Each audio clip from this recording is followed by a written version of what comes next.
la psicopatología del sueño y de las tendencias instintivas.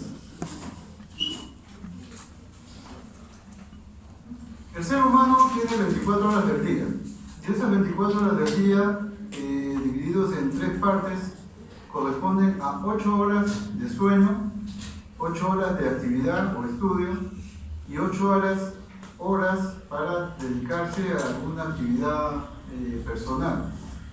Sin embargo, cada vez por la demanda de los estudios y los trabajos, esto se ha ido alterando constantemente, de tal forma de que ustedes no tienen 8 horas de estudio, tienen 10 o 12 horas de estudio porque se agregan todos los aspectos del aprendizaje.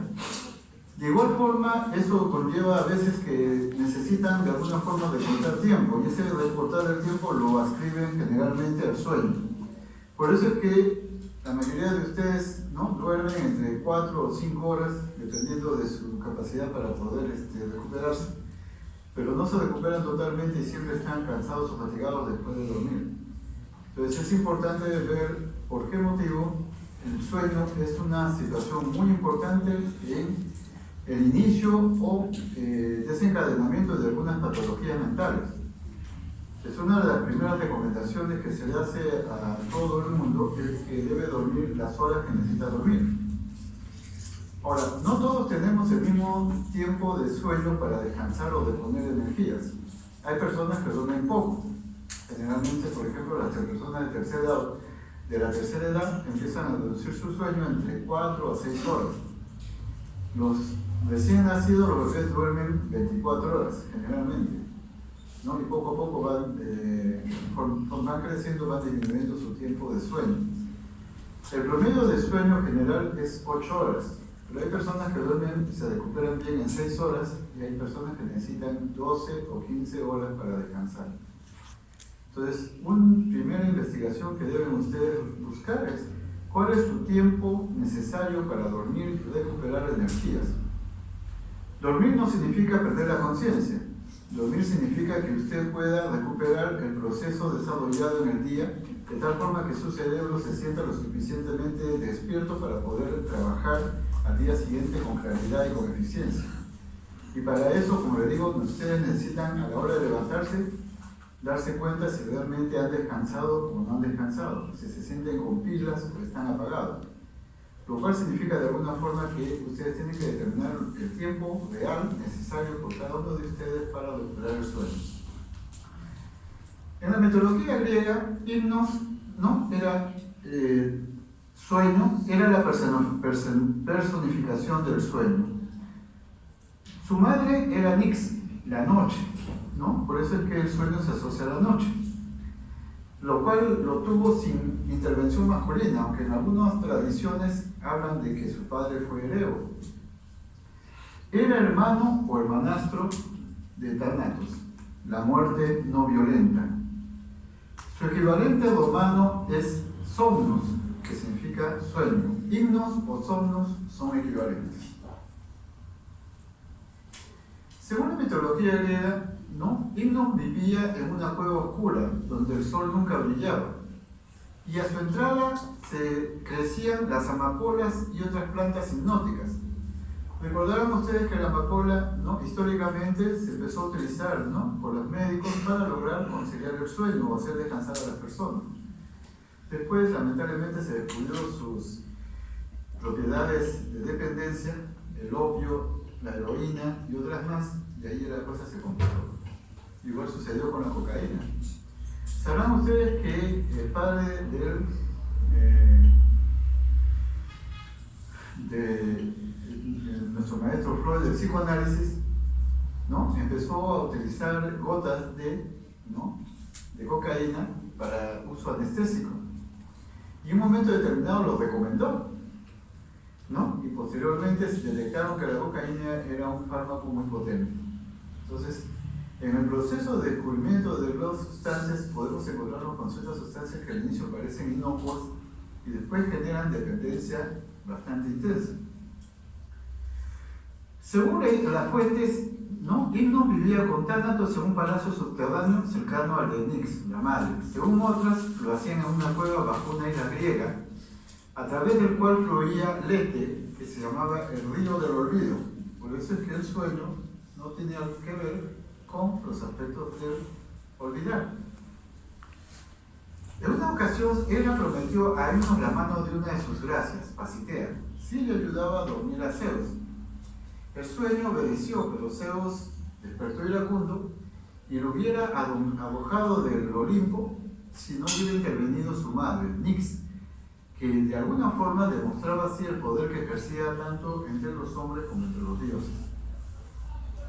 Con Pasitea, Himnos tuvo 1000 hijos, los famosos Oniros. 3 son los más importantes según los estudios, ¿no? Mitológicos: Morfeo, Iquelo y Fantasma. Y según otro mito, Morfeo se ocupaba de lo que era el contenido animado de los sueños de los seres humanos, mientras que Iquelo y Fantasma eran responsables del sueño de los animales y los objetos inanimados en los sueños. ¿Qué es el sueño? ¿No? Y ahorita algunos ya están entrando en él. Es un fenómeno elemental de la vida. Es ¿no? Y es necesario para la recuperación e integridad, ¿no?, del funcionamiento cerebral humano. Es tan importante como respirar, tomar agua o comer. Y les doy un ejemplo.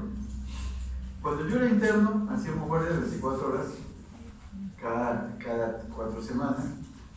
Hacíamos guardias de 2 días cada 4 meses. Y hacíamos guardias de 3 días, ¿no? Igual. Porque aprovechamos los fines de semana para que se quedara uno de los internos, éramos 4, los otros 3 volaban, hicieran fiesta 3 días fuera. Entonces el que se quedara, ¿no?, tenía que hacer la emergencia 3 días. El problema es que yo hice una guardia de 3 días de emergencia y al tercer día estaba en un estado totalmente calamitoso. No sabía si estaba despierto o estaba dormido, no sabía qué horas eran, ni dónde me encontraba, ni qué era lo que estaba haciendo. La enfermera me vio y me dijo: váyase a dormir. Caí como un tronco en el cuarto de guardia y me desperté asustado a las 6 horas pensando que alguna emergencia se me había escapado. La enfermera me dijo: doctor, desde que usted se fue a descansar no apareció ninguna emergencia. Se la premiaba, decía yo. Entonces es importante darse cuenta que el sueño es tan importante como respirar. Si ustedes no pueden dejar de respirar si no se mueren. Tomar agua, aunque uno puede esperar un tiempo para dejarlo, o comer, que también tiene su tiempo determinado. Entonces, el sueño es uno de los ritmos básicos del ciclo de 24 horas que puede observarse en todas las especies, tanto humanas como de otras especies animales. ¿Qué es el sueño? Es la disminución natural, periódica y reversible de la percepción del medio externo, conservando las funciones autónomas y cierto grado de reactividad al medio, ¿no? Si hay algo que, por ejemplo, sonido muy intenso, nos podemos despertar. Si hay un movimiento determinado, también nos despertamos. O sea, siempre hay una reactividad, ¿no? Pero en algunos instantes, circunstancias, podemos tener el sueño tan pesado que no nos movemos ni siquiera cuando hay un terremoto. Y ocupa, como hemos dicho, la tercera parte de la vida humana. Sirve como una respuesta adaptativa que nos ayuda a restaurar nuestro sistema nervioso. Restaura nuestra fuerza y energía física y mental, y es un factor importante para, ¿no?, el desarrollo de nuestra inmunidad. Entonces, si no dormimos bien, podemos ser más proclives a poder enfermarnos. Entonces, el sueño es una necesidad. Pero hay personas que duermen poco, menos de 6 horas, ¿no? Y sin embargo pueden ser eficientes, ambiciosas, socialmente hábiles y serenas. Ahora, cuando este sueño normal aumenta cuando hay ciertas necesidades que se presentan, como mayor trabajo físico, mayor ejercicio, mayor enfermedad, mayor embarazo, mayor estrés mental o mayor incremento de la actividad mental. Cuando estamos con problemas psicológicos, los periodos de movimientos oculares, bueno, aumentan aparentemente frente a las situaciones en las que aprender cosas difíciles no son importantes, o frente al estrés, utilizando sustancias químicas o drogas que reducen la actividad de las catecolaminas cerebrales. Entonces tenemos un ritmo sueño-vigilia. El reloj natural del ser humano no es de 24 horas, es de 25. Sin embargo, nosotros de alguna forma tenemos, porque nos hemos impuesto la noción del tiempo, el tiempo es una entidad creada por el ser humano. Nosotros hemos crecido con el reloj, el minuto, el segundo y la hora, ¿no? Ya está grabado en nuestro disco duro.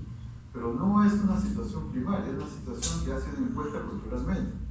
Entonces nosotros tenemos 24 horas y tenemos que incluir en esas 24 horas nuestro ciclo de sueño, nuestras rutinas y nuestros periodos de alimentación.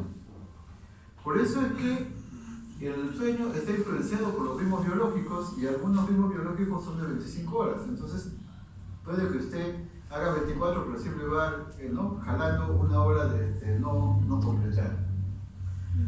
En 24 horas los adultos duermen 1 o 2 veces el ritmo que no existe al momento de nacer. Se desarrolla a lo largo de los primeros 2 años de vida. O sea, cuando los niños nacen no tienen un ciclo de sueño real, sino que duermen todo el tiempo. Y eso a veces es apreciado por las madres, ¿no? El niño duerme todo el día y la madre se siente tranquila, pero cuando el niño empieza a despertarse a horas inadecuadas, la madre entra en ansiedad. El sueño puede presentar alteraciones, ¿no?, en el patrón durante las fases del ciclo menstrual. Entonces, las mujeres con alteraciones durante el ciclo menstrual pueden verse perturbados por efecto de las hormonas, ¿no?, que están asociadas al ciclo. Ahora, las siestas presentan grandes diferencias, ¿no?, en las proporciones del sueño de movimientos oculares o el sueño de no movimientos oculares. La persona que duerme normalmente por la noche, ¿no?, una siesta por la mañana o al mediodía incluye una gran proporción del sueño REM, mientras que una siesta realizada por la tarde o al anochecer tiene menos sueño REM. O sea, mejores sueños, ¿no?, en la mañana o al mediodía. Recuerda la hora que tienen que venir a clase. Jet lag. Por ejemplo, el jet lag, ¿no?, es una reacción que presenta una persona cuando viaja del este al oeste. Y entonces, de estar en un uso horario pasa a un uso horario, ¿no?, desincronizado, y eso le provoca dificultades para poder dormir, ¿no? Si en el ciclo donde está de día, cuando pasan a un ciclo de noche, no pueden conseguir sueño porque su cuerpo no se ha adaptado, o su mente no se ha adaptado a ese periodo de querer dormir. El sueño entonces tiene dos partes o etapas muy importantes. El sueño de no movimientos oculares y el sueño de movimientos oculares. Esto fue una característica que se descubrió de que cuando la persona dormía y uno le abría los ojos, había momentos en que los ojos estaban quietos, tranquilos, y otros en que parecía que estaba en constante movimiento como si estuviera viendo algo. Y por eso lo dividieron en 2 etapas. Ahora, el sueño que no presenta movimientos oculares es el sueño de ondas lentas y representa el 75 al 80% del tiempo total del sueño. En esta etapa los músculos se relajan, la actividad somática está presente, el sueño promedio, el sujeto que está soñando, ¿no?, porque tiene sueño no mor, efectúa un cambio postural de su cuerpo cada 20 minutos. Pero hay también aquellos que lo hacen cada 5 minutos, son aquellos que se pasean por toda la cama, ¿no? Hay personas que no pueden estar tranquilas, sino apenas se acuestan y están correteando por toda la cama, su pareja es la única que no la aguanta. ¿Por qué dice sueño de onda lenta? Porque si ustedes reconocen en el electroencefalograma hay 4 tipos de ondas: ondas alfa, ondas beta, que son las ondas que se ven en la etapa de vigilia, y ondas teta y ondas delta, que son ondas lentas que solo se van a apreciar en etapa de sueño. Por eso es que cuando ustedes quieren descubrir si un paciente tiene un problema orgánico cerebral, le hacen un electroencefalograma. Y si en el electroencefalograma aparecen ondas lentas, ¿no?, teta o delta, cuando está despierto, entonces sí hay alguna alteración del funcionamiento orgánico cerebral del cerebro. Y ese es un factor bastante importante cuando quieren hacer diagnóstico diferencial. Pero muchos no lo usan. Ya el electroencefalograma, no, el día todavía no sirve para nada, no hay que ver cuál es la validez y la necesidad del uso de determinados exámenes que son accesibles y son más cómodos que una tomografía o una resonancia, ¿no? En el sueño no mor predomina la actividad parasimpática. Entonces la frecuencia cardíaca y la presión arterial disminuyen mientras la actividad gastrointestinal aumenta. Entonces a uno le suena el estómago en las noches. Entonces el sueño no-MOR tiene varias etapas, varias fases. Tiene un primer estadio, que es del 3 al 8% del tiempo total del sueño. En ese primer estadio, el paciente disminuye su tono muscular y su frecuencia cardíaca. Su respiración se vuelve pausada y los movimientos oculares se vuelven lentos. En el segundo estadio, que es el estadio más abundante de toda la noche, que ocupa entre el 45 y 55% del sueño total en el adulto sano, y los estadios 3 y 4, denominados sueños lentos, que ocupa del 15 al 20% del tiempo total del sueño, y donde la fase 4, que es la fase de sueño no-MOR más profunda, es donde es más difícil de interrumpir el sueño. Usted lo zamajea, lo mueve, lo tira, le grita y el paciente no se despierta. Al contrario, en el sueño MOR se distingue esta fase porque es un sueño activo, un movimiento rápido de los ojos. También hay una pérdida de tono muscular en todo el cuerpo y solo los músculos esqueléticos que controlan el movimiento de los ojos, del oído medio y de la respiración son los que están activos. Todos los demás están relajados totalmente. Se pierde aquí la capacidad para regular la temperatura corporal, y entonces el cuerpo se acostumbra a la temperatura del ambiente, se adapta a la temperatura del ambiente. Entonces uno a veces se despierta tiritando, porque no se ha tapado bien y el ambiente está frío y uno está congelado. En las otras etapas, en las etapas no-MOR, el cuerpo de alguna forma reacciona para calentar el organismo, y mantener una temperatura regular. En la etapa del sueño MOR o sueño activo existe miosis, usted ve pupilas puntiformes, y la mayor parte de los movimientos de los ojos son lentos y circulares, con discretos movimientos rápidos. En esta etapa se incrementa el umbral del despertar por estímulos externos, o sea, es la etapa más difícil de despertar al sujeto. Y a veces pueden presentarse despertares espontáneos. Cuando se despierta en esta fase, cuando se despierta espontáneamente, el paciente puede recordar lo que está soñando. Entonces, ¿dónde se presentan los sueños con soñaciones? Es en la etapa MOR, es en la etapa donde usted sueña. ¿Y cómo recuerda? Recuerda estos sueños cuando usted se despierta espontáneamente en esa fase. Si no se despierta, usted pasa toda la noche y no va a recordar sus sueños. No va a recordar nada de los sueños. Porque si se despierta en no-MOR, no hay sueños en esa etapa. Y la única forma de recordar los sueños es despertarse cuando el sueño es activo. Entonces tenemos acá una descripción de lo que hemos hablado. ¿Qué diferencias hay entre el sueño no-MOR y sueño MOR? En cuanto a la electrooculografía, o sea, el estudio del movimiento de los ojos, en el sueño no-MOR no hay movimientos oculares rápidos, en el sueño MOR hay movimientos oculares rápidos, es una diferencia.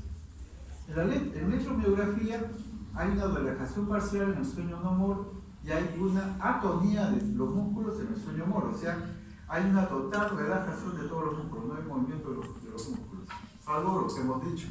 Esto puede ser una buena pregunta, ¿no? ¿Cuáles son los músculos que en la fase MOR no se comprometen? No voy a parar presión arterial. Está disminuida igual que la frecuencia cardíaca, el gasto cardíaco, el metabolismo de la glucosa, la temperatura corporal y la frecuencia respiratoria. Todo eso está disminuido. En el sueño de movimientos oculares, la presión y la frecuencia cardíaca es variable, el gasto cardíaco está igual disminuido. Sin embargo, el metabolismo cerebral de la glucosa está elevado. Y esto está relacionado con ¿qué? Con que es la fase del cerebro activo, por eso el cerebro está recomponiendo toda la experiencia acumulada en las 24 horas para conservarlo o eliminarlo y acumularlo en su memoria a largo plazo. En temperatura corporal hemos dicho pues que mientras que en el sueño no-MOR está disminuida la temperatura, en el sueño no-MOR se pierde la autorregulación. Entonces el cuerpo adquiere la temperatura del ambiente. Si el ambiente está en 9 grados, el cuerpo está con 9 grados. La frecuencia respiratoria está disminuida en el sueño no humor, en todas las funciones está disminuida, pero en el caso del sueño no humor hay cierta variabilidad. En la actividad mental, el sueño no humor tiene vivencias no organizadas y el sueño humor están las vivencias o las ensoñaciones, o los sueños, que uno desea tener. Entonces, la fase del sueño tiene dos componentes, el sueño no REM, el sueño REM, ¿no? El sueño no REM tiene 4 fases, el REM tiene solo una. En la fase 1 y 2 se habla de sueño ligero, en la fase 3 y 4 se habla de sueño profundo. Y entonces, esto es más o menos un hipnograma, que en algunos adultos se les hace estudios para ver cómo está el funcionamiento de su sueño. Y entonces encontramos que hay una serie de etapas, ¿no?, que se presentan, ¿no? Los 4 estadios, ¿no? Hay estadio 1, estadio 2, estadio 3 y 4. ¿Ok? Esta es la fase 4. Entonces se dan cuenta que uno cuando entra a dormir empieza a entrar lentamente en cada fase, ¿no? Estadio 1, estadio 3 y 4. Después, en un momento determinado, empieza a salir y es cuando se presenta el sueño de movimientos rápidos oculares, sueño REM, y de nuevo vuelve a bajar hasta que esta anchura de tiempo que demora para entrar en el sueño o en soñaciones se va acortando cada vez más y ya son directos y más profundos y más largos. Entonces el REM va aumentando en la segunda fase del sueño, en la segunda fase del tiempo del sueño. Y eso es parte de los ciclos de recuperación, ¿no?, de la salud mental de las personas. Los 4 estadios del sueño no humor ocurren durante un periodo de 30 a 45 minutos. Después regresa al estadio 2, que se continúa con un sueño de movimientos oculares. El primer sueño MOR aparece a los 90 minutos aproximadamente y tiene corta duración. Pero conforme va avanzando el sueño, esto se va repitiendo con más tiempo, 4 o 5 veces durante la noche. En los 2 primeros ciclos del sueño de la noche predomina el sueño de ondas lentas, mientras que al final, generalmente lo que predomina son los sueños de movimientos oculares rápidos. Y entonces van acortándose las etapas. El sueño no MOR se acorta para dar paso a un sueño MOR más prolongado. Hemos hablado entonces de que el promedio normal de una persona normal es de 8 horas diarias con 16 horas de vigilia. El sueño está compuesto, hemos dicho, por 2 fases o estados fisiológicos, ¿no? Hay personas que duermen mucho más de 9 horas, ¿no? Y eso va a provocar más periodos de REM, o sea, van a tener más ensoñaciones. Se dice que aquellos que duermen más tiempo y tienen más sueño REM son aquellas personas que tienen más capacidad imaginativa y capacidad creativa. La capacidad imaginativa y creativa está precisamente en esto, en nuestras soñaciones. Es interesante. Ahora, esto es la persona normal. En personas con patología, generalmente va a aumentar esta situación de dormir más por situaciones depresivas, por conductas o situaciones ansiosas y por retraimiento social. Entonces muchas de estas personas se van y se quejan donde usted le dice: doctor, no puedo dormir. ¿Qué tomo para que pueda descansar? Cuando se hable de la fase de los tratamientos hipnóticos, vamos a hablar de determinadas sustancias que se pueden utilizar tanto en pacientes con problemas de sueño por patología mental, como con personas normales que pueden tener también conflicto para poder conciliar el sueño o empezar el sueño. A eso se le llama hipnótico. Y actualmente hay como 3 o 4 hipnóticos en el mercado. Antiguamente se utilizaba los benzodiazepínicos, pero los benzodiazepínicos, para que actúen debe haber cansancio o tendencia al sueño. Si no tienes eso, no hacen efecto. Sin embargo, los hipnóticos sí. Los hipnóticos, como su nombre lo dice, provocan sueño. Usted le da la tabletita, si usted no puede dormir, se toma media tabletita y va a descansar sin secuelas ni efectos secundarios, por si acaso. Porque mucha gente le tiene miedo a las pastillas también. Ahora, dentro de los estudios del control del sueño no existe un centro de control del sueño en el cerebro, sino un número reducido de sistemas o centros interconectados con una red, donde están ubicados principalmente en el tronco encefálico y que actúan e inhiben mutuamente una serie de sustancias. ¿Cuáles son las sustancias que actúan en el sueño? La serotonina, principalmente, la noradrenalina, la dopamina, la acetilcolina, la adenosina, la histamina y la melatonina. La serotonina, ¿no?, proviene de la síntesis y liberación de serotonina, ¿no? Y depende de la disponibilidad del L-triptofano, que es el precursor del aminoácido, que ayuda a reducir, ¿no?, el tiempo, la latencia del sueño y los despertares nocturnos. La administración de L-triptofano como hipnótico natural en algunas personas induce el sueño, pero no en todas. Yo he probado con algunas personas y no le hace nada. Ahora, la deficiencia se asocia a una reducción del sueño de movimientos oculares rápidos. No se usa a nivel clínico porque se relaciona con el síndrome de mialgia eosinófila. Por eso es que no se usa muy seguido el L-triptofano como tratamiento para el insomnio. Ahora, cuando se evita la síntesis o se destruye el núcleo del raje dorsal del tronco encefálico, ¿no?, entonces se reduce el tiempo del sueño. El sueño disminuye. La noradrenalina tiene que ver más que con el sueño, con una activación de las áreas cerebrales, ¿no? Y está relacionado con dos núcleos principales. Por un lado, el locus coeruleus, así es su nombre, locus, ¿no?, parece locus coeruleus, y una sustancia negra. Esas dos áreas son áreas que tienen bastante noradrenalina. Las neuronas que contienen noradrenalina, ¿no?, se localizan en el locus coeruleus y están muy activas durante la vigilia. O sea, son como los focos que te prenden, que te activan. Entonces son los estimulantes que te tienen despierto. Uno con adrenalina noradrenalina está despierto. Por eso cuando dicen el estímulo de full adrenalina es estar en esa sensación de que el estímulo te provoca una sensación de estar hiper alerta. Las lesiones en esta área, por supuesto, si se lesionan los focos estimulantes, van a producir hipersomnio, o sea, van a aumentar el sueño por déficit. En seres humanos, ¿no?, la estimulación eléctrica del locus coeruleus ha alterado profundamente los parámetros del sueño. Dopamina. La dopamina tiene que ver con el estar activo, o sea, en lo que se llama el estímulo, ¿no?, de hacer las cosas, el sentir placer, ¿no? Entonces, es esto implicado en la coordinación motora y el tono muscular. Las anfetaminas, por ejemplo, son liberadores de dopamina. Usted se toma una anfetamina y está 24 horas al día despierto, hiperactivo, maníaco inclusive. Muchas personas utilizaban antes la anfetamina para los estudios, ¿no? Entonces uno tomaba una tableta de anfetamina, se ponía a estudiar la noche anterior, daba el examen y brillante, pues, una mente brillante, enorme. Pasaba el efecto de la anfetamina y no se acordaba un nicho de lo que había estudiado. Ese es el otro problema. Las anfetaminas, por lo tanto, son estimulantes que aumentan la vigilia y disminuyen el sueño no REM. Los niveles de dopamina son altos durante la vigilia porque es un estimulante activo. Las sustancias que incrementan dopamina producen activación y vigilia. Los bloqueadores de dopamina van a provocar sueño. Por eso es que la pimosina, la fenotazina, que son antipsicóticos de primera generación, bloqueaban dopamina y provocaban mayor tiempo de sueño. La acetilcolina está implicada en la producción de los ensueños o del REM, ¿no?, porque tiene que ver con la memoria. O sea, la acetilcolina tiene que ver con memoria.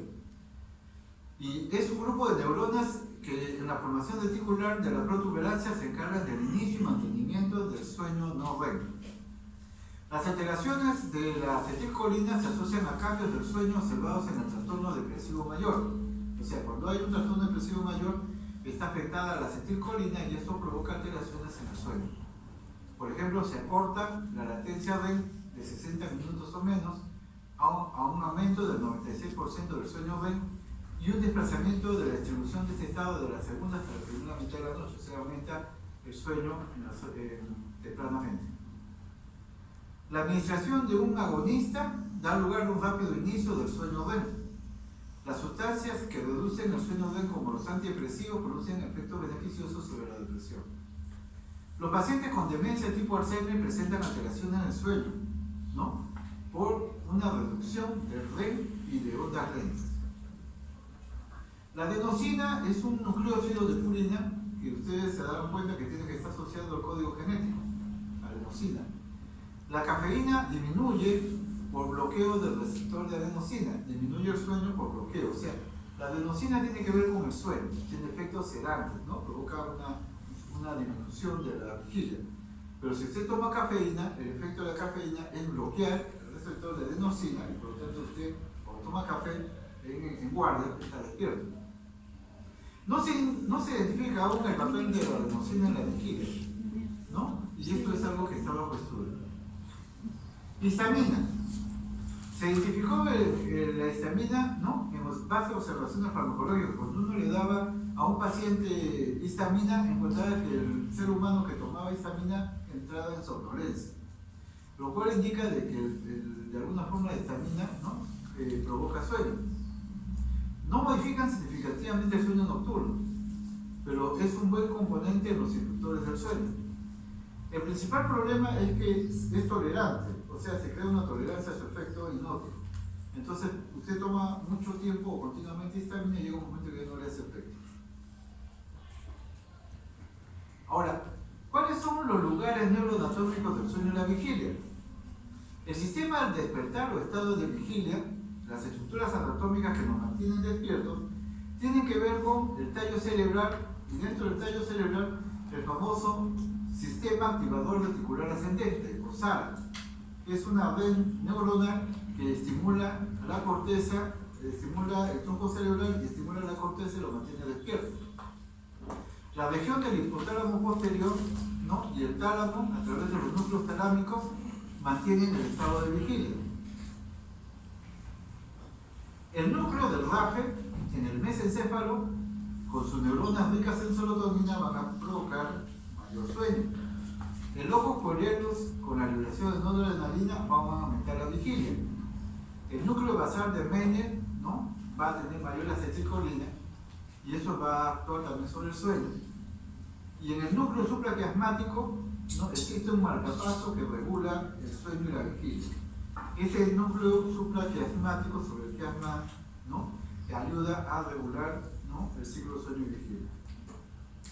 También está el núcleo tubero mamilar del hipotálamo, el cual contiene histamina, neuronas dopaminérgicas en la sustancia nigra, que ya aumentan la vigilia. Existe el área ventrosegmental, los núcleos segmentales ventrolaterales y el pedúnculo continuo, que tienen que ver con la estructura sueño y vigilia. Todas estas localizaciones están hechas en esta imagen, y ustedes se darán cuenta, ¿no?, que cada una de ellas actúa, ¿no?, en sentido de regular el sueño y la vigilia. Habiendo hablado del sueño y la vigilia, vamos a hablar ahora de cuáles son las alteraciones en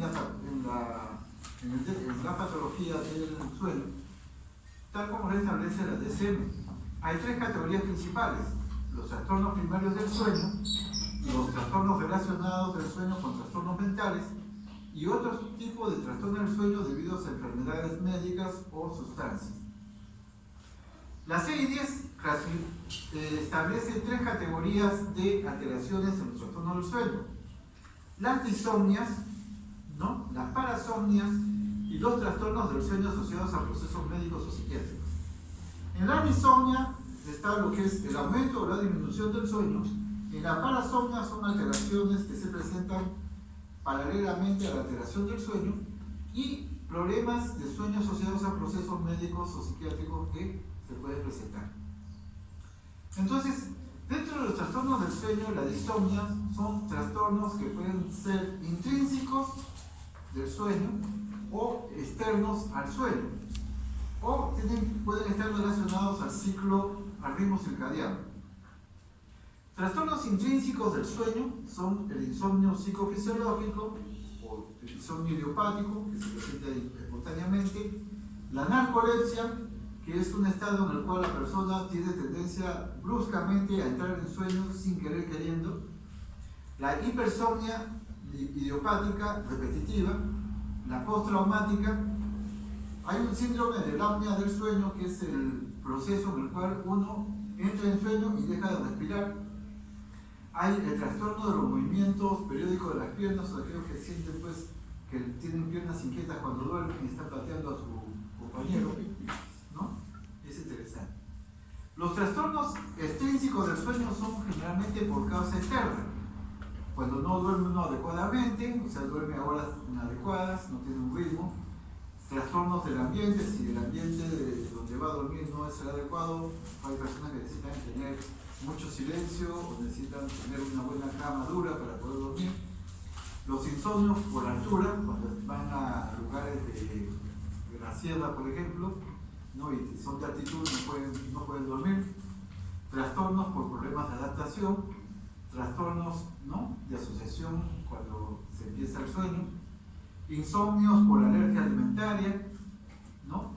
Aquellos que en la noche le dan duro a la comida y la bebida y por eso pierden el sueño, y aquellos asociados al consumo de alcohol o drogas. En los trastornos del ritmo está el síndrome transoceánico, el síndrome de cambio rápido de zona horaria, el trastorno del sueño en el trabajador nocturno que está trabajando de día y cambia de turno, el síndrome de la fase del sueño retrasada o del adelanto de la fase del sueño, y el trastorno del ciclo sueño-vigilia, que es diferente al ciclo que normalmente tenemos de 24 horas. Parasomnias son trastornos del sueño que están, ¿no?, que aparte del problema del sueño están asociados otros elementos.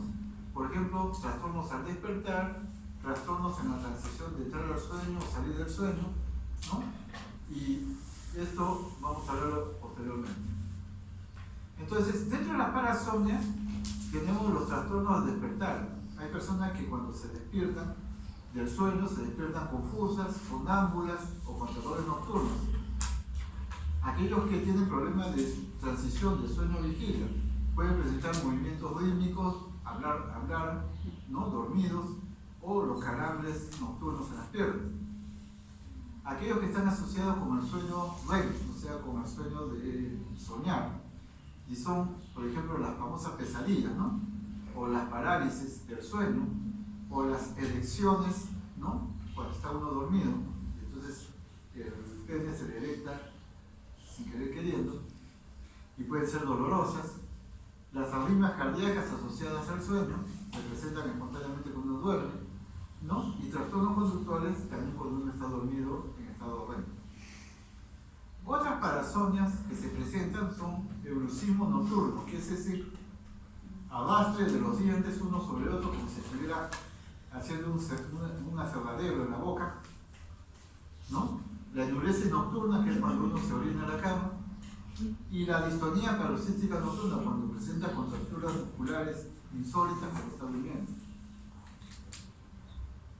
Hay también trastornos asociados a patología médica, a patología mental o patología neurológica. Cuando hablamos de trastornos asociados a patología mental, hablamos de cuadros que generalmente están asociados con la depresión. Es uno de los cuadros donde más se nota la alteración del sueño, ya sea por pérdida de la capacidad de dormir, y es la famosa depresión clásica, o porque aumenta mucho el sueño, y ese se llama otro tipo de depresión, ¿no?, que generalmente está asociado a procesos de tipo afectivo. En los cuadros neurológicos encontramos alteraciones del sueño en los estados de degeneración cerebral, en Parkinson, en insomnio familiar mortal, en epilepsia y en cefaleas relacionadas con el sueño. Hay también otros procesos médicos asociados con el problema del trastorno del sueño. Tenemos la famosa enfermedad del sueño, producida por un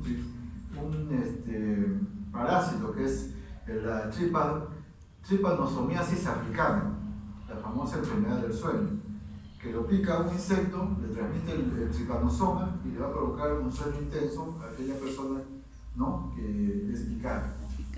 Hay también las famosas isquemias cardíacas nocturnas, o sea, que estando dormido es más fácil que el paciente presenta daño miocárdico con isquemia. Hay las famosas obstrucciones neumopáticas o las neumonías obstructivas con el sueño, el asma relacionado con sueño, reflujo gastroesofágico asociado con sueño, solamente se presenta en etapa de sueño, la úlcera péptica que se incrementa en etapa de sueño y la fibrositis también. Entonces, cuando hablamos de disomnias, hablamos de insomnio. Y aunque el insomnio únicamente suele concebirse como la dificultad para iniciar o mantener el sueño, existen diversas clasificaciones, según la duración del insomnio, según la gravedad, ¿no?, y según el horario en que se presenta. Según su duración, el insomnio puede ser transitorio, o sea que dure menos de 4 semanas, puede ser a corto plazo, que dure entre 3 a 6 meses, o puede ser un insomnio crónico que dura más de 3 o 6 meses. Según su severidad, el insomnio puede ser leve, donde no hay deterioro de la calidad de la vida, moderado, que se da cada noche en el que empiezan a surgir ciertos signos de deterioro de la calidad de vida de la persona, como irritabilidad, ansiedad o fatiga, y el severo, donde la calidad de vida se ve bastante afectada. Por los horarios puede ser inicial, ¿no? Dificultades para iniciar el sueño, intermedio o de mantenimiento del sueño, o despertares precoces, ¿no? Que se despierta uno bruscamente. Cuando hablamos de insomnio primario, se define el insomnio primario como la dificultad para conciliar o mantener el sueño durante al menos un mes. Si no duermo un día, no pasa nada. O sea, no podemos diagnosticar si no establecemos parámetros. El parámetro para el insomnio primario, o sea, un problema de no conciliar sueño, tiene que ser con un tiempo determinado, por lo menos de un mes que tenga este problema. Que sea independiente de cualquier enfermedad física o mental, porque si es un problema de insomnio asociado a depresión o insomnio asociado a un problema médico, entonces ya no hablamos de insomnio primario. Y que tenga problemas para conciliar el sueño o que se despierte bruscamente varias veces. Durante este insomnio primario hay un aumento de la activación fisiológica o psicológica nocturna y un condicionamiento, o sea, una tendencia negativa a querer dormir. Mucha preocupación por querer seguir durmiendo y una frustración y malestar por no conseguirlo. El tratamiento se da, si es por factor de condicionamiento, hay que hacer una técnica conductual que se llama descondicionamiento, que significa, la persona debe utilizar la cama solamente para dormir. Si no ha dormido en 5 minutos de estar acostado en la cama, se debe levantar y hacer alguna actividad física. En ocasiones, a veces conviene cambiar de cama o de habitación. Es interesante, en este tipo de cuadros, las relaciones sexuales satisfactorias fomentan el sueño, ¿no? Y es una indicación interesante, más en los hombres que en las mujeres, ¿no? Los hombres tienen tendencia, después de una actividad sexual y de haber eyaculado, ¿no?, voltearse y quedarse dormido, lo cual es interpretado por las damas como un desplante, porque ellas esperan que el varón, después de una buena adoración sexual, las mime, les hable suavemente, las enamore. Pero ¿qué hace el varón? Se da vuelta y se queda seco. Y eso es por efecto de la actividad sexual. La actividad sexual lleva al hombre a dormir casi automáticamente. Entonces, chicas, aprendan a reconocer eso y no echarle la culpa a su pareja. La terapia. Se puede utilizar ansiolíticos y otros agentes hipnóticos, en este caso solpidem o sopiclona. Esos somníferos no deben utilizarse más de 2 semanas porque puede provocar en algunos casos tolerancia de abstinencia. En el caso de los hipnóticos no llevan a estas circunstancias. En el insomnio primario, entonces, hay que mantener un horario regular de sueño y vigilia, o sea, un patrón de sueño y vigilia adecuado para que la persona se acostumbre en su reloj.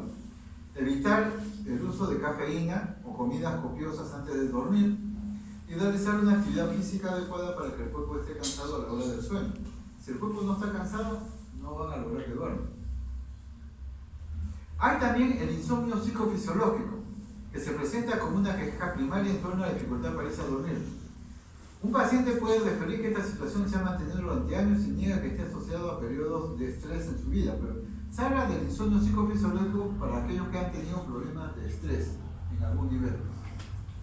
Entonces, la cama y el dormitorio se convierten en estímulos que evocan el insomnio. O sea, en vez de motivar que vaya a la cama y el dormitorio provocan lo contrario, una reacción a no querer ir a dormir.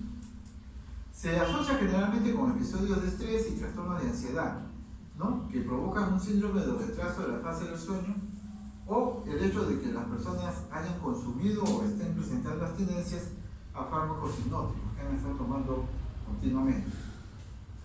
Existe lo contrario del insomnio, que es la hipersomnia primaria, que es igual, un exceso de somnolencia por más de un mes, que no presenta problemas en relación a calidad o somnolencia diurna, que no dificulta el ánimo, motivación y rendimiento en la vigilia, ¿no? El sueño excesivo puede ser un patrón de toda la vida o tener relaciones con procesos familiares. Es repetitivo si existen periodos de somnolencia excesiva de al menos 3 días y se producen varias veces al año durante por lo menos 2 años. El tratamiento para la hipersomnia es el uso de fármacos estimulantes, anfetaminas, ¿no? Aunque hay que tener mucho cuidado porque puede generar dependencia. Otros medicamentos que pueden ser usados para la hipersomnia primaria son los fármacos antidepresivos no sedantes. Narcolepsia. La narcolepsia es una enfermedad que se caracteriza por un exceso de somnolencia acompañado de síntomas adicionales, que son generalmente, ¿no?, la intrusión de algunos aspectos del sueño REM en el estado de vigilia. Son ataques de sueño, ¿no?, con episodios de somnolencia irresistible de 10 a 20 minutos y se presentan en el momento más inadecuado. El paciente puede estar hablando y se queda dormido, puede estar comiendo y cae su cara sobre el plato, ¿no? Puede estar conduciendo y se queda dormido y el auto se mueve solo, o puede estar teniendo relaciones sexuales y se queda tendido sobre la pareja, lo cual es muy desagradable para la pareja. Se calcula que su incidencia es de 0.02 al 0.16. Hay un grado de incidencia familiar, ¿no? Cualquier edad, pero es más frecuente generalmente al inicio de la adolescencia o principio de la edad adulta, 30 años. Progresa lentamente hasta mantenerse durante toda la vida y el síntoma más frecuente son la presencia de ataques de sueño. Por eso se llaman narcolepsia, son ataques súbitos de sueño. ¿Qué síntomas están asociados a la narcolepsia? La cataflexia, o sea, la pérdida del tono muscular. Entonces, se le cae la mandíbula, se caen debilidad las rodillas, ¿no? Puede presentar alucinaciones hipnagógicas o hipnopómpicas, que ya hemos dicho son alucinaciones fisiológicas que se presentan al inicio o al finalizar el sueño, pero la persona se muestra asustada. Puede haber también con la narcolepsia lo que son la parálisis del sueño, o sea, la persona se despierta en la mañana pero no se mueve un solo centímetro, ¿no? Son conscientes de esa situación, de que están con su cuerpo, su mente está despierta pero su cuerpo no le obedece. Tratamiento de la narcolepsia: primero, que no existe cura, pero se puede controlar los síntomas. Hay que hacer régimen de siestas obligatorias en un momento concreto del día, hay que ajustar el estilo de vida, debe recibir consejo psicológico, debe tener un buen estado de mantenimiento de su estado físico, de su salud física y de su estado cardiovascular. Y en algunas circunstancias se puede utilizar sustancias como el modafinilo, que es un estimulante que se da en niños hiperactivos, ¿no?, con déficit de atención. Hay también, paradójicamente, trastornos del sueño que están relacionados con la respiración. Se caracterizan porque hay presencia de un exceso de somnolencia y sueño debido a una alteración del sueño relacionada con la respiración. Y se puede producirse durante el sueño, o sea, durante el sueño pueden producirse alteraciones respiratorias. Por ejemplo, el apnea o hipoapnea o desaturaciones de oxígeno. Y esto se habla mucho con respecto a los pacientes que tienen problemas de obesidad. Ustedes saben que los pacientes obesos no pueden dormir echados sobre su espalda. ¿Por qué? Porque el abdomen, como está pronunciado, presiona sobre el diafragma. Y ustedes recordarán que para que uno respire, los pulmones tienen que presionar el diafragma para expandirlo. ¿Se imagina que está echado con la barriga así? ¿No? No pueden mover el diafragma, se van a quedar morados. Incluso algunos, ¿no?, han fallecido por esta apnea del sueño estando durmiendo. Por eso se recomienda que duerman de costados o semisentados a los que tienen problemas abdominales profundos. Pero igual, en algunas personas puede producirse apneas súbitas, ¿no?, asociadas al sueño. Entonces hay que estar siempre vigilando estos aspectos. Los trastornos del sistema respiratorio que pueden provocar hipersomnia puede ser el apnea del sueño, ¿no?, y la hipoventilación central alveolar, porque al haber poca oxigenación, el paciente tiene tendencia a somnolencia. Se habla, por ejemplo, del síndrome de apnea obstructiva del sueño, que son periodos de obstrucción funcional de las vías respiratorias con reducción de la saturación de oxígeno, ¿no?, y eso provoca un despertar transitorio. Generalmente se presentan en pacientes que roncan o que estando dormidos se empiezan a roncar. Gran parte de los pacientes tienen sobrepeso, y eso ya se ha hablado. Y es frecuente que se presenten pacientes con mandíbulas pequeñas, ¿no? O con acromegalia o hipertiroidismo. ¿Cuáles son las consecuencias médicas relacionadas con una alteración de la respiración? Arritmias cardíacas, hipertensión pulmonar o sistémica y reducción del deseo sexual o la función sexual. Generalmente estos problemas del sueño, ¿no? Están asociados a la edad mediana, principalmente en hombres, pero puede presentarse a cualquier edad. El tratamiento generalmente se recomienda respiración con presión positiva continua de la vía respiratoria por vía nasal, cuando esta situación es muy profunda. Hay también el famoso síndrome de la apnea central del sueño, que se produce más en los ancianos, y eso se debe a fallas en los mecanismos del sistema nervioso que estimulan la respiración. Hay un centro respiratorio en el tronco cerebral, y ese sistema respiratorio del control de la respiración se puede bloquear en los ancianos por edad. O sea, ya no funciona regularmente si no tiene su llaga. Y eso puede provocar estos problemas. Entonces, ¿qué características relevantes hay que ver con estos problemas relacionados con las apneas obstructivas o las apneas centrales? Que hay disminución en la capacidad de concentración de las personas, disminuye su líbido, problemas de memoria, hay alteraciones en las pruebas neuropsicológicas. También puede haber la famosa alteración de la hipoventilación alveolar central.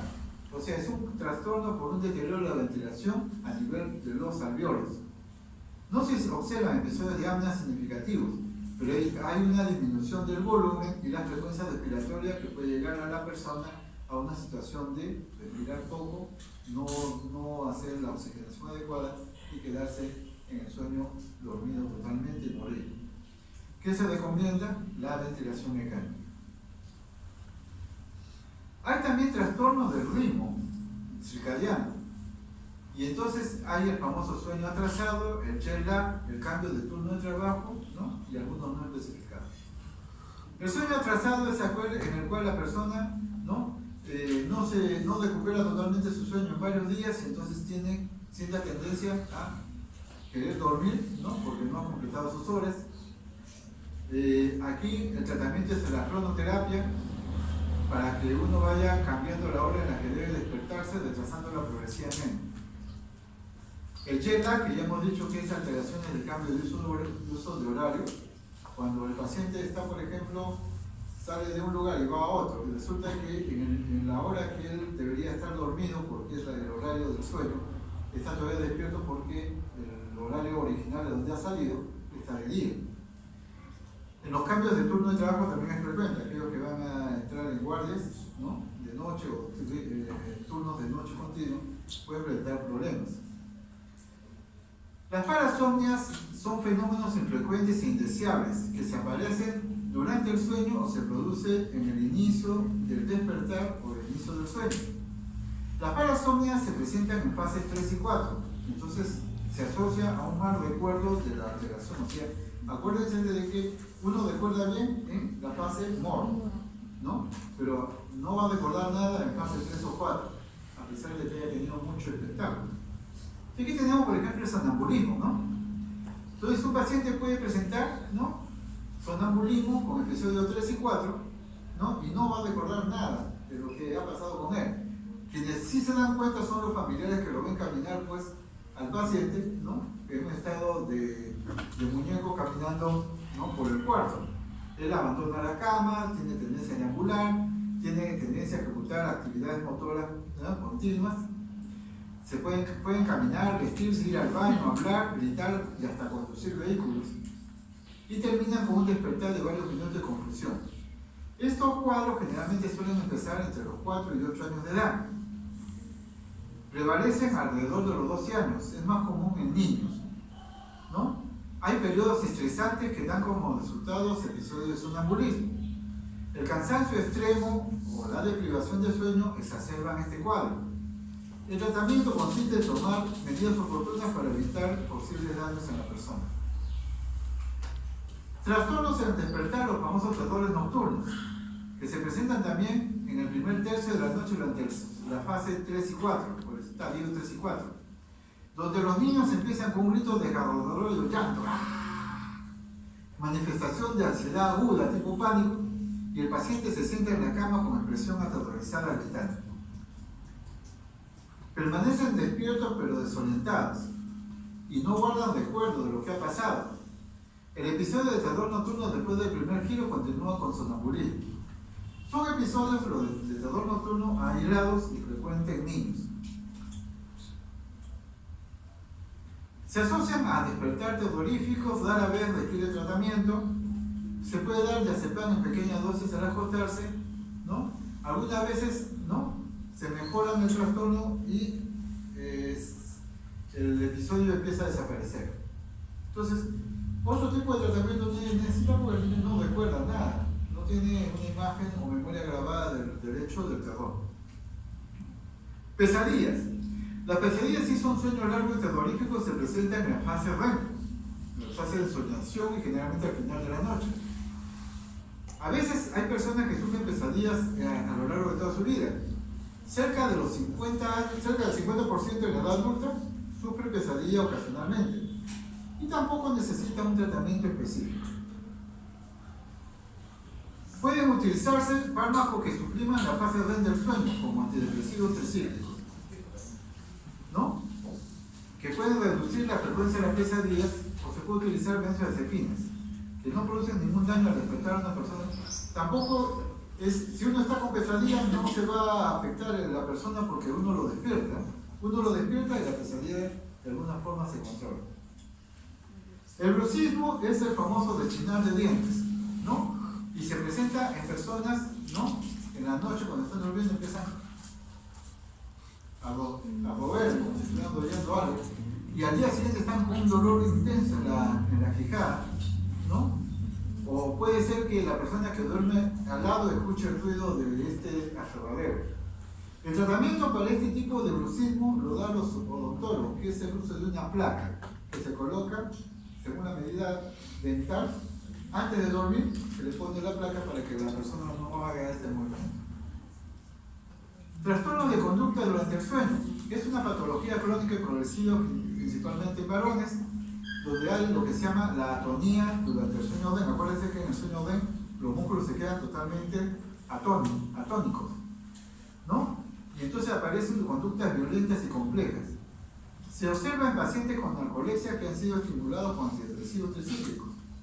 Se puede presentar en cuadros de depresión y en trastornos obsesivos compulsivos. Se debe utilizar clonazepam de 0,5 a 2 miligramos al día, o también puede utilizarse la carbamazepina 100 miligramos 3 veces al día para controlar estos movimientos conductuales o movimientos de agresión. La somniloquia. ¿Quién no ha escuchado a algunas personas que cuando están durmiendo empiezan a hablar?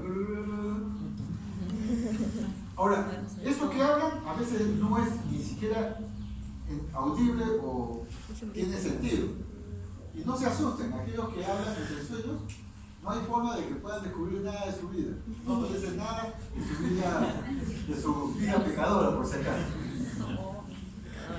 Entonces, es solamente una situación que se da. No suelen revelar secretos, pues, ¿no? Y a veces se acompañan con terrores nocturnos o sonambulismo. Y no requieren tampoco tratamiento, se aparecen en forma aislada. Parálisis del sueño. Es la incapacidad para el movimiento voluntario. Se puede presentar al inicio del sueño o al despertar, durante la noche o la mañana. Hay alteraciones del sueño que están asociados, y vamos a hablar cuando hablemos de patología mental, qué patologías mentales, ¿no?, se están asociadas con problemas del sueño. Entonces, el insomnio puede estar relacionado con el eje 1, que es el de los trastornos mentales, o el eje 2 de los problemas de personalidad. Igualmente, la hipersomnia. Hay también trastornos del sueño debido a enfermedades médicas. Hay algunos pacientes que presentan trastornos de epilepsia justo solamente cuando duermen, ¿no? Y son epilepsias de tipo complejo. Hay que tener muy en cuenta que en algunas circunstancias esto. ¿Quiénes se dan cuenta de esta crisis epiléptica? Generalmente los que acompañan a la persona en el dormir, ya sea los familiares, mamá, papá o pareja, se dan cuenta de este problema. Entonces, esto amerita normalmente un tratamiento farmacológico. Hay también las famosas cefaleas, que pueden ser en racimos o paroxística crónica, ¿no? Entonces, en racimos significa dolores en diversas partes del cuerpo y que se presentan durante el sueño. Y migraña paroxística es cuando aparecen todos los días y es unilateral. Hay también alteraciones de la deglución en el sueño, donde la persona estando dormida deglute inadecuadamente y puede aspirarse saliva, tos o ahogarse, ¿no? Y hay alteraciones al despertar. Puede haber también cuadros de asma solo y exclusivamente en las etapas del sueño. Puede haber también patología cardiovascular solo asociada al sueño, por eso cuando le hacemos un electrocardiograma tendría que verlo también en sueño para ver si no hay alteraciones que se presentan en esta etapa, ¿no? Y pueden provocar insuficiencia miocárdica, insuficiencia coronaria o problemas de presión arterial. Hay el famoso reflujo gastroesofágico, que es la sensación de que el contenido del estómago sube hacia arriba, hacia el esófago, y entonces ustedes encontrarán que con ese ácido provoca un ardor dentro externar agudo y una sensación de dolor. Le sucede a muchas personas, por ejemplo, que cuando comen apresuradamente, generalmente el arroz o las harinas, el bolo se queda a mitad del camino y uno siente dolor porque hay una distensión del esófago y necesita tomar líquido para hacer que el bolo vaya. Hay también hemoglobinuria paroxística nocturna, o sea que algunas personas cuando están dormidas pueden presentar una hemólisis de la hemoglobina, una anemia hemolítica crónica. Hay trastornos del sueño inducidos por sustancias, ¿no? Ya hemos visto el tratamiento y la terapia. ¿Qué medidas debemos tomar para inducir el sueño? Levantarse cada día a la misma hora, limitar el tiempo que se pasa en la cama, interrumpir el consumo de sustancias que puedan alterar el sistema nervioso, cafeína, nicotina, alcohol, estimulantes, evitar las siestas diurnas, excepto si el gráfico del sueño demuestra que inducen mejor sueño nocturno, y obtener una buena forma física para poder llegar al sueño con cansancio. Hay que evitar por eso todo esto. Los tratamientos con fármacos, ¿no? Hay que tener mucho cuidado y hacer, ¿no? La indicación adecuada, no vayamos a terminar provocando dependencias. Del problema del sueño pasamos a situaciones que son básicas en el desarrollo como especie biológica. Todos los seres humanos tenemos, ¿no? Patrones congénitos de conducta que se denominan instintos. Ahora, estos instintos se han modificado a través del tiempo a partir de lo que es la cultura, y es lo que se llama la plasticidad neuronal para cambiar estos instintos en conductas programadas. El instinto es la necesidad o impulso motivo, son pautas conductores comunes que incluyen a todo tipo de sociedad, incluyendo las humanas. Ciertos instintos son primarios y reposan en fundamentos biológicos, por ejemplo, el hambre, el sueño, la sexualidad, la agresividad y la excreción. Ahora, básicos de supervivencia son el hambre, el sueño. La sexualidad no es una necesidad primaria.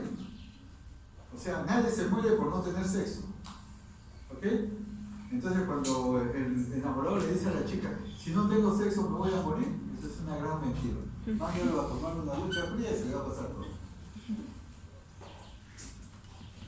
Entonces todos sabemos que en el desarrollo del ser humano empiezan primero con las motivaciones de necesidades primarias, ¿no? Como comer, dormir, ¿no? Abrigo, una casa donde descansar. Y conforme se van satisfaciendo estas necesidades, se va elevando la motivación. Ya pasa de satisfacción primaria a esenciales, a holgura, a situaciones de confort y por supuesto ya a situaciones de lujo, porque ya eso ya es exagerado. Los seres humanos y los animales tienen lo que se llama la reacción instintiva, que es el estímulo que prima en los animales, ¿no? Todos los animales reaccionan instintivamente a determinadas circunstancias. En el caso de los seres humanos, en situaciones de instinto o las respuestas instintivas se dan en situaciones en que la vida es amenazada, o sea, en situaciones de supervivencia. En esa situación de supervivencia perdemos todo el código ético y el código social y primero vivir y después, ¿no? Lo demás.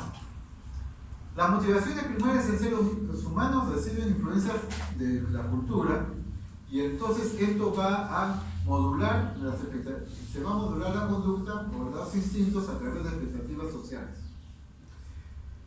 Tenemos, por ejemplo, lo que es la voluntad. La voluntad es el proceso por el cual uno puede elegir una motivación o impulso entre varios. La voluntad no produce impulsos, se limita a trabajar por los impulsos y elegir cuál es el más adecuado o prioritario. Tiende a generalmente inclinarse por lo placentero, o sea, la búsqueda del placer, o lo psicológicamente agradable, o lo espiritualmente satisfactorio. Siempre ha habido la discusión si el ser humano, la conducta del ser humano es determinista, o sea, está de alguna forma condicionada por nuestros genes, está condicionada por nuestra raza, nuestra etnia, o si es indeterminado, o sea que la persona puede escoger, ¿no? O sea, si el hombre es libre para elegir o sus actos están controlados o limitados. Por ejemplo, en la filosofía árabe, ¿no? Todo dice que Alá ya determinó tu futuro, que tú no puedes cambiar tu vida, que todo se va a dar tal y como está el plan en Alá. Y esa visión es la que los lleva a ellos a hacer las cosas en esa forma. Ahora, nuestra libertad, o sea, la libertad que tiene el ser humano está insertada en la causalidad, en los factores fisiológicos, ecológicos y la continuidad biográfica, o sea, las condiciones del aprendizaje social. Y entonces tenemos una especie de límite o condicionamiento que tiene que ver para este proceso de desarrollo de nuestros instintos. Entonces, nuestras necesidades o instintos pueden presentar alteraciones. Y estas alteraciones verse desde el punto de vista clínico como alteraciones de determinadas funciones. Una de ellas, por ejemplo, es el trastorno de la excreción. O sea, todos sabemos que el ser humano tiene que eliminar sustancias a través de la orina, micción, o a través de el área gastrointestinal, y se llama defecación, ¿no? Y entonces, el manejo del control del esfínter vesical y anal se da en los primeros años. Acuérdense que los niños, a partir de los 2 primeros años, empiezan a tener control sobre sus deposiciones y su orina. Entonces, las madres generalmente animan a los niños al control. Entonces, cuando el niño controla que no se orine en el pañal, sino se va y se orina en el baño, lo premia. Pero a veces los niños también pueden confundir, ¿no? Si el niño hace su deposición y la mamá se lo aplaude, el niño va a querer hacer la deposición en cualquier sitio donde la madre esté. Es que tener mucho cuidado cuando uno maneje este aspecto del control de los esfínteres. ¿Y qué tenemos entonces como trastorno de excreción? La enuresis, que es la falta de control de la vejiga y la persona se orina, ¿no? Sobre la ropa durante el día, estando el niño despierto o generalmente dormido, la famosa enuresis nocturna. Y para eso entonces uno, para declarar que es un problema patológico, tiene que esperar mínimo 5 años de la edad cronológica y 4 años de la edad mental del niño para empezar a verlo como un problema. O sea, si un niño se orina hasta los 5 años de edad, está dentro de límites normales. O hasta los 4 años de su edad mental, también está dentro de límites normales. Entonces no debemos presionarlo, pues no podemos convertir al niño en un neurótico del control de sus esfínteres. Y eso no es bueno tampoco. La encopresis es el descontrol del esfínter anal. Se caracteriza por la emisión de heces en lugares no adecuados, ya sea voluntaria, como les digo, por querer complacer a la mamá, o involuntaria en cualquier sitio. Las causas de estos problemas pueden ser alteraciones anatómicas, estreñimiento crónico, situaciones de estrés. Hay personas que cuando están estresadas se orinan. O algunas también tienen el problema de las mujeres que cuando se ríen mucho y están con la vejiga llena, tienen problemas con el esfínter. Acuérdense que el esfínter femenino es uno solo para el control de orina. El de los varones tiene 2 esfínteres. Entonces es mucho más, tiene más peso y control sobre su orina que las mujeres. En adultos, la incontinencia fecal puede deberse a causas neurológicas, a problemas orgánicos cerebrales como la demencia o a lesiones medulares de la médula espinal. De los trastornos de la excreción pasamos a los trastornos de la conducta alimentaria. Comer y beber son actividades que satisfacen a los seres humanos en cuanto a su aspecto nutritivo. Tienen también una función simbólica, porque nos ayuda a socializar, ¿no? Y la vinculación de la alimentación entre la madre y el niño a la hora de lactar. ¿Cuántos de nosotros, cuando queremos socializar, invitamos a alguien a comer? ¿No es cierto? Oye, vamos a comer un sanguchito, conversamos, tomamos una gaseosa. ¿No? Son medios de socialización.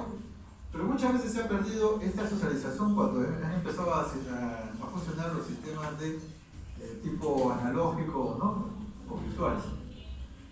Dentro de la psicopatología de los trastornos de la conducta debe haber 3 niveles de comprensión de la organización de la personalidad: el neurobiológico, el psicológico y el social o relacional. Desde el punto de vista neurobiológico, todos los seres humanos tienen el famoso circuito alimentario neuroendocrino, que asocia el núcleo amigdaliano, el hipotálamo lateral, el sistema reticular ascendente y el eje, ¿no?, de la ACTH con los grupos corticoides. Y 2 sistemas que controlan la ingesta. Uno relacionado con los receptores opioides y dopaminérgicos que inciden en la selección de alimentos apetitosos y ricos en grasa, y otro relacionado con los neuropéptidos y con la neuropéptido I y la insulina, que son los destinados a seleccionar los hidratos de carbono. Ambos sistemas, ¿no?, tanto el circuito neuroendocrino como los 2 sistemas que controlan la ingesta, ¿no?, están relacionados con la noradrenalina, la serotonina y el GABA, que son neurotransmisores que van a dar indicadores de saciedad. Pero uno sabe que cuando uno come llega un momento que ya le dicen ya no, el estómago le dice ya no.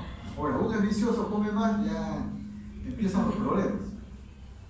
Entonces, la necesidad básica en el ser humano es el hambre o la sed. O sea, lo primero que se despierta en todo ser biológicamente, tengo hambre o tengo sed. Después viene la segunda fase, que es la etapa apetitiva, o sea, donde uno puede moldear ese hambre seleccionando determinados elementos que le van a satisfacer, como por ejemplo los vegetarianos solo vegetales, los carnívoros solo carne, etcétera, etcétera, etcétera, ¿no? O los que tienen deseos de beber, no les gusta el agua, quieren tomar gaseosas, vino, cerveza, ya empiezan a ver lo que se llama selecciones exploratorias de satisfacción de la necesidad. Y viene la etapa ejecutiva, donde uno empieza a satisfacer esta necesidad. Y entonces, esta consumación del apetito se reduce a un acto breve y estereotipado, automático.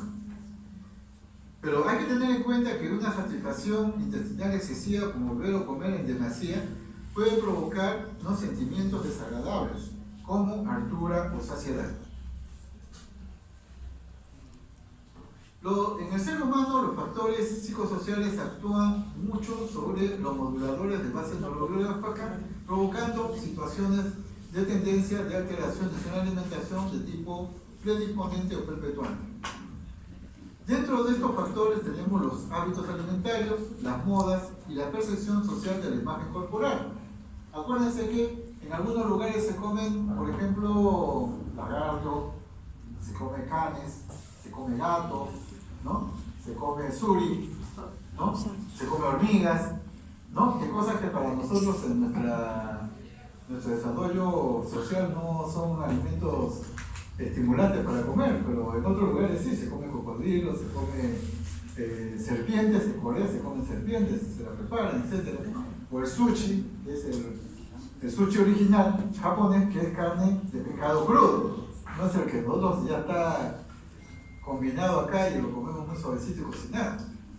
Entonces esto depende mucho de los hábitos alimentarios, de la moda y la percepción de nuestra imagen corporal, porque todo el mundo en algunas sociedades quieren estar gordos, por ejemplo hay sociedades donde la gordura es belleza, y en nuestra sociedad estar delgado es belleza. Entonces esos son problemas que generan también alteraciones en las conductas alimentarias. La exageración del impulso de comer lleva a lo que se llama el hambre insaciable, o sea, la voracidad o la glotonería.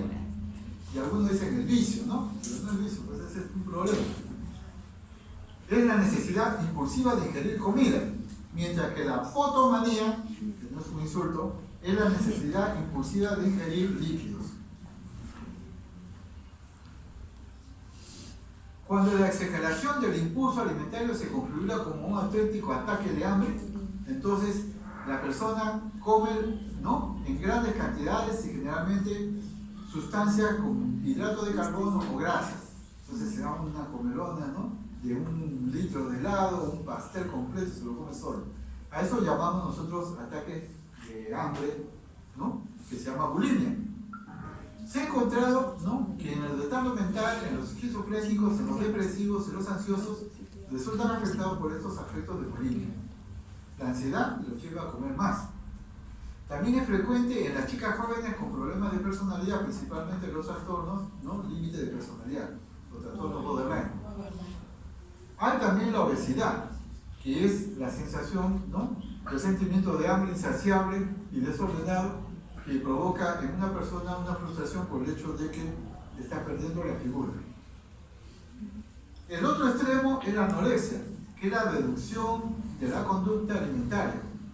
Hay que diferenciar la anorexia, que es una situación global frente a los alimentos, de la citofobia, o el miedo exagerado a la comida, y que conlleva rechazo de la comida, pero por temor. Se llama citofobia, fobia a los alimentos, que puede presentarse en cuadros psicóticos. En la anorexia, sin embargo, lo que encontramos es la falta de ganas de comer. En la anorexia hay 3 situaciones o deseos básicos: autodestrucción, espiritualización, o sea que la mente, el espíritu es más que el cuerpo, y desexualización, o sea el rechazo de la mujer por su sexualidad. Otras alteraciones de la conducta alimentaria, la famosa pica, que es la ingesta de sustancias no nutritivas o inasimilables por el organismo, como por ejemplo la cal, la tierra, la pintura y hasta los excrementos. Entonces, nosotros sabemos que en determinadas necesidades, por ejemplo en embarazadas, puede presentarse la pica como una necesidad de falta de determinados elementos minerales, ¿no?, como el calcio, ¿no? El melicismo es la famosa rumiación en seres humanos.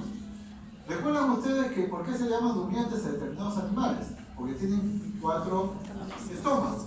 Entonces comen un alimento, lo regurgitan, lo mascan y lo vuelven a pasar al segundo compartimiento y así sucesivamente.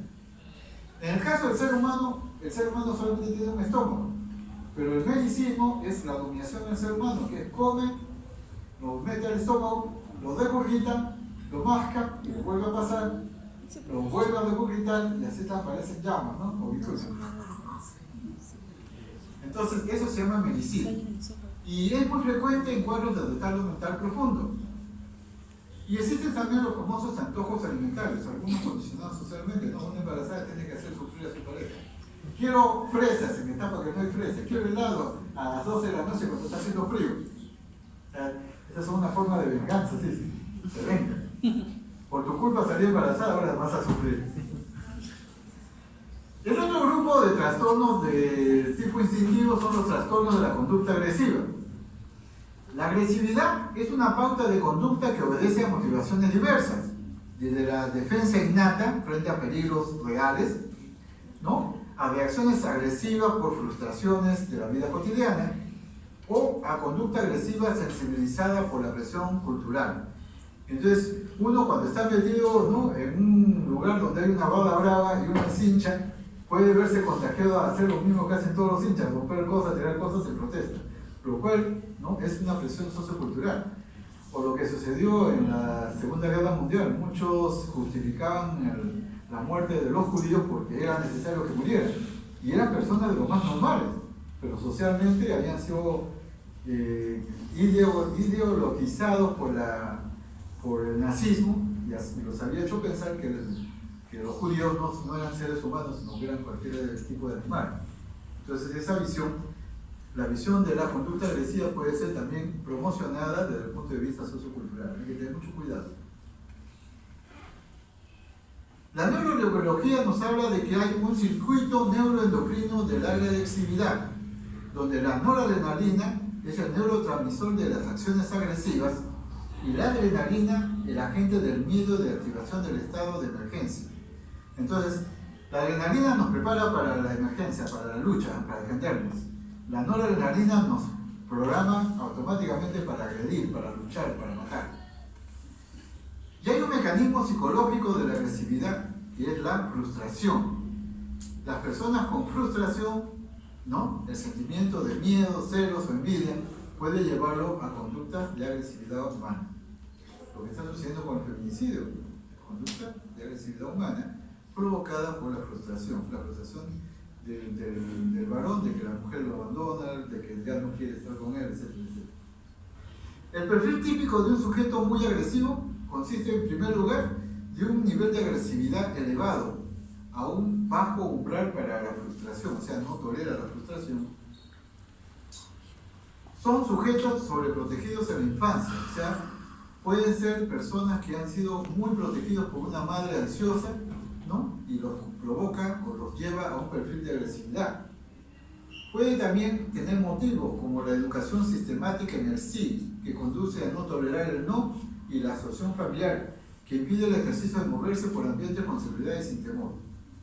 Las personalidades neuróticas con acusada timidez, donde están con un complejo de inferioridad plantea por compensación una exagerada necesidad de autoafirmación, entonces son agresivos como reacción. Las personalidades antisociales, donde el común denominador es que le gusta hacer sufrir a los demás y goza haciendo sufrir a los demás, sin sentimiento de culpa. También hay conductas heteroagresivas en pacientes maníacos o paranoides, ¿no? Incluso en psicóticos y alcohólicos. Y ojo, el consumo de alcohol puede llevar al alcoholismo, el alcoholismo puede llevar a la celotipia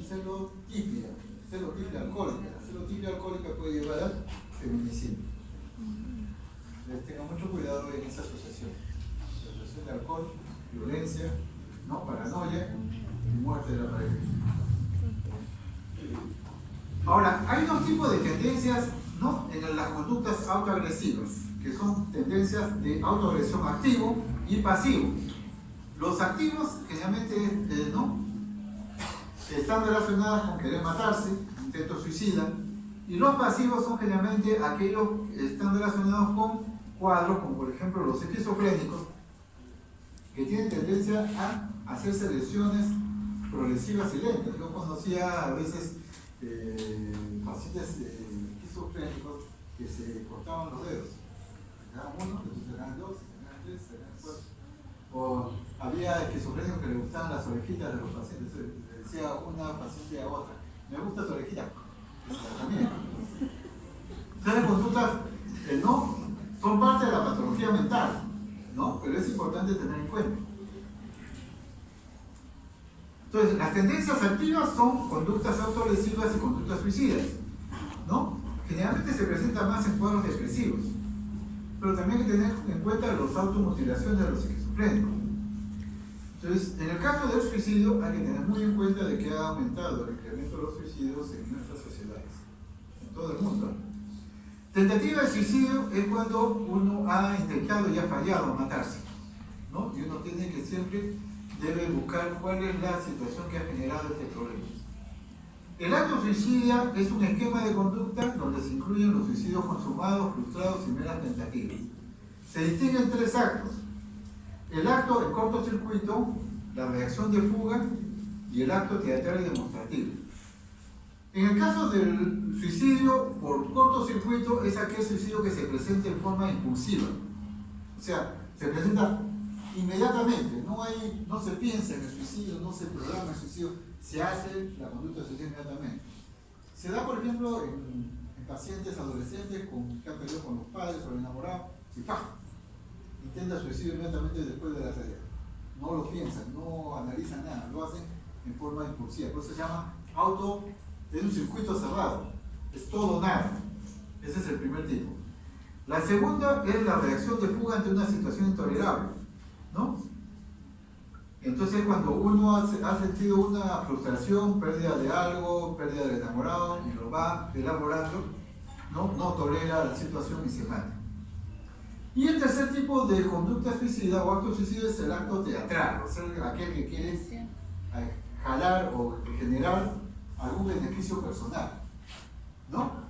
Es la famosa típica situación de que una pareja pelea, la chica va, compra su Basumín y su Coca-Cola, se lo toma, lo llama por teléfono al padre, le dice, por tu culpa me estoy muriendo, me acabo de tomar esto, ¿verdad? Viene el chico apurado, la lleva a emergencia, le hace lavado gástrico y le promete que nunca la va a dejar.